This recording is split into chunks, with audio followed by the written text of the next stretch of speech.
Retired U.S. Army Colonel Dr. Peter Mansoor, who also serves as chair of military history at The Ohio State University. Good morning to you. Good morning. So the U.S. and other countries are working on a relationship and working on possible government in exile.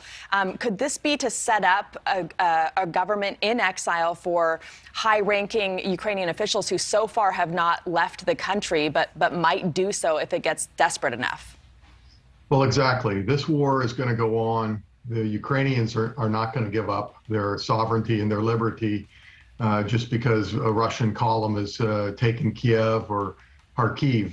The government would first probably go to Lviv in the western part of the country and try to hold on to the western part of Ukraine. And failing that, it will probably go to Poland or some other NATO country and direct a guerrilla resistance against the Russians. You know, the Russian army is only 200,000 strong. It's not big enough to occupy all of Ukraine against a determined guerrilla resistance. And I think this is what the future holds. So yesterday we had the third round of peace talks. They don't seem, from where I'm sitting, to be going anywhere. The ceasefires don't seem to be working, although this one there might be hope for, this current one. Do you think that there will ever be an agreement when Russia can't really be trusted so far? Well, it's not a matter of trust. It's a matter of Vladimir Putin's demands. The two sides have demands that are not compatible. There's no negotiating space there except maybe some humanitarian corridors and so forth. But Vladimir Putin wants control of Ukraine. He wants a friendly government in Kyiv that bows to Moscow's will. And the Ukrainians aren't willing to give up their sovereignty and their liberty. And they're not going to give in to that demand. Until someone gives, this war is going to continue. But relating to the ceasefires, the Russians did not hold to the ceasefires, correct?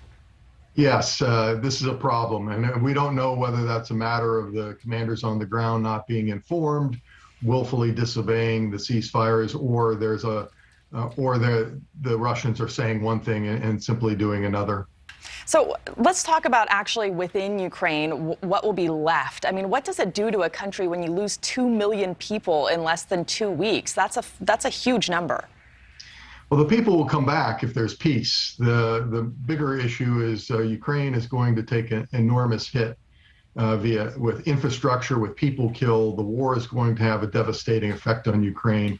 And I think the world needs to be prepared if Ukraine ever gains its sovereignty back and the Russian forces are expelled, to help Ukraine rebuild, because there's going to be a big task in front of Ukraine and the world in this regard.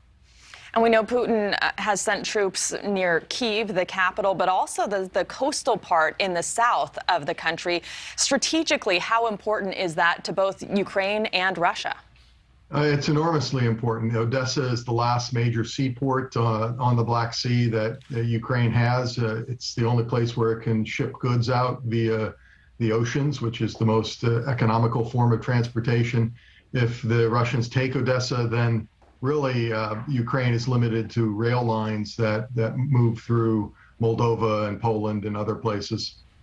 And finally, before I let you go, Putin is now sending in different troops. Obviously, the conscripts have not been doing very well. They've been running out of basic supplies, food, gas, fuel. These new troops, though, that are coming in are basically like mercenaries. Do you think that's going to change the war on the ground?